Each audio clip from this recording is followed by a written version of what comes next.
here at the Just garage. Just stop, just for a quick photo. Yeah, just stop, a quick photo.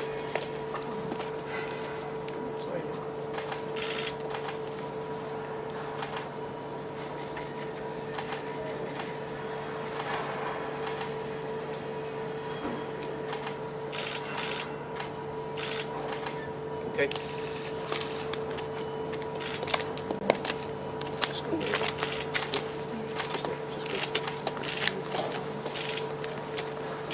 Just go across that. Good afternoon. This is a statement issued by myself, Amar Anwar, solicitor acting for Margaret Caldwell and her family, following a meeting with the First Minister Humza Yousaf and the Justice Secretary Angela Constance.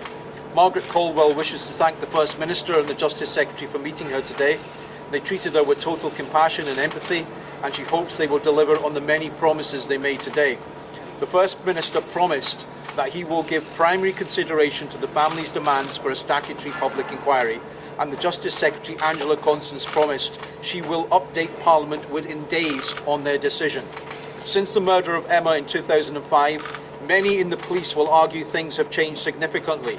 We do not accept this. In 2023, Sir Ian Livingstone, whilst Chief Constable of Police Scotland, spoke of the misogyny within the police service. We know that evidence exists that the abduction, rape and murder of Emma Caldwell and the subsequent rapes of women might have been prevented or at least disrupted had allegations against Packer been properly investigated.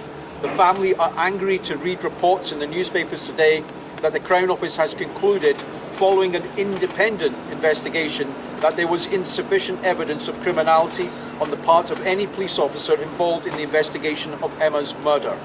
Such a conclusion is insulting to the family and contrasts sharply with the evidence presented by former police officers of their investigation into Iain Packer being sabotaged in order to pursue a false allegation against 4 Turkish men. Women not only live in fear of violence on an everyday basis, they live in fear of those who police us, the fear of not being believed or being dismissed as Emma was, and the fear of abuse by men in power. These are real fears, not imagined, and sadly there are all too many examples of police officers assaulting women and children, sexist behaviour and comments caused by misogyny. How many women have to die or be raped before our police service and criminal justice system is held to account?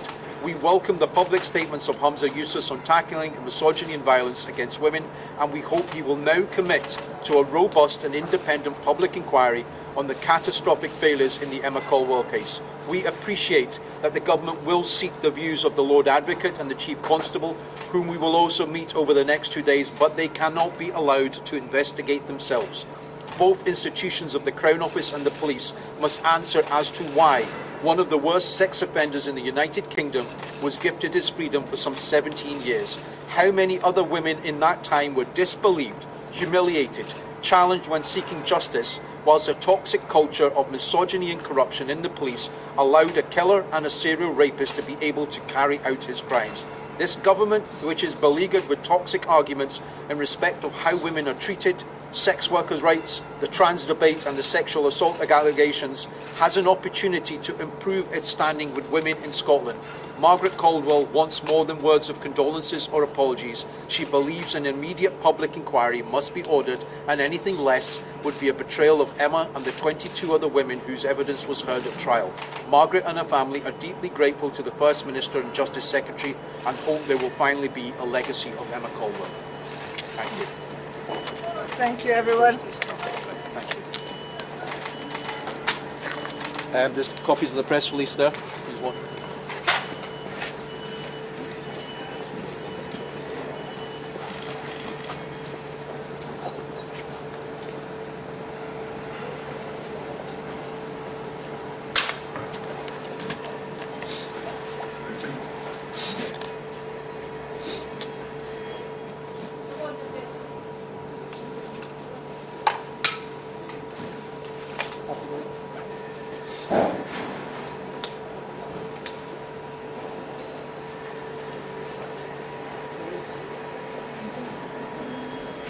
Yep.